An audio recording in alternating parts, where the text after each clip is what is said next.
সড়কে ঈদযাত্রার দ্বিতীয় দিনেও রাজধানী সহ দেশের বিভিন্ন কর্মস্থল থেকে উত্তর ও পশ্চিমাঞ্চলের যাত্রীরা বাড়ি ফিরতে শুরু করেছেন। যানবাহনের চাপ কিছুটা বাড়লেও এখনও বেশিরভাগ মহাসড়কে তেমন যানজট দেখা যায়নি। সহকর্মীদের তথ্য ছবিতে প্রতিবেদন। মানিকগঞ্জ মহাসড়কে উন্নয়ন কাজ চলমান থাকায় যানবাহন চলাচলে ভোগান্তির সৃষ্টি হয়েছে। আরিচা মহাসড়কের নয়াডিঙ্গি এলাকার উন্নয়ন কাজের কারণে যানজট লেগে যানবাহনের দীর্ঘ লাইন পড়ে গেছে।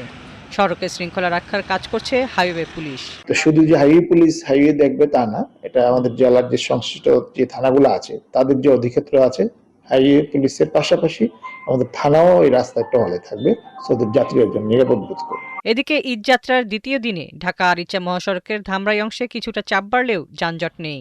নির্বিঘ্নেই বাড়ি ফিরছে পশ্চিম অঞ্চলের কয়েক জেলার ঘরমুখো মানুষ।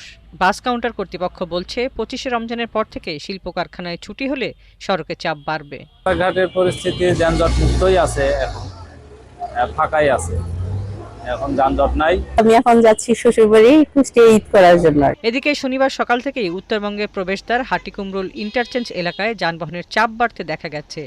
দূরপাল্লার বাস, ব্যক্তিগত গাড়ি, মাইক্রোবাস ও মোটরসাইকেলে করে যাত্রীরা উত্তরবঙ্গের বিভিন্ন জেলায় ফিরছেন। আমাদের সিরাজগঞ্জ গোল চত্বরে কোনো যানজটের দেখা যাচ্ছে না। বাসায় যেতেছি অনেকদিন পর, রাস্তায় তেমন যানজট নয়। যানজট শুধু বাগাবাড়িতে,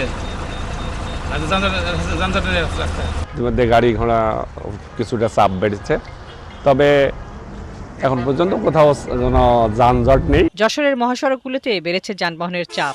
ঢাকার কিছু অংশে সামান্য যানজট থাকলেও অধিকাংশ সড়কে নির্বিঘ্নেই গন্তব্যে পৌঁছাতে পারছেন দক্ষিণ পশ্চিম অঞ্চলের যাত্রীরা।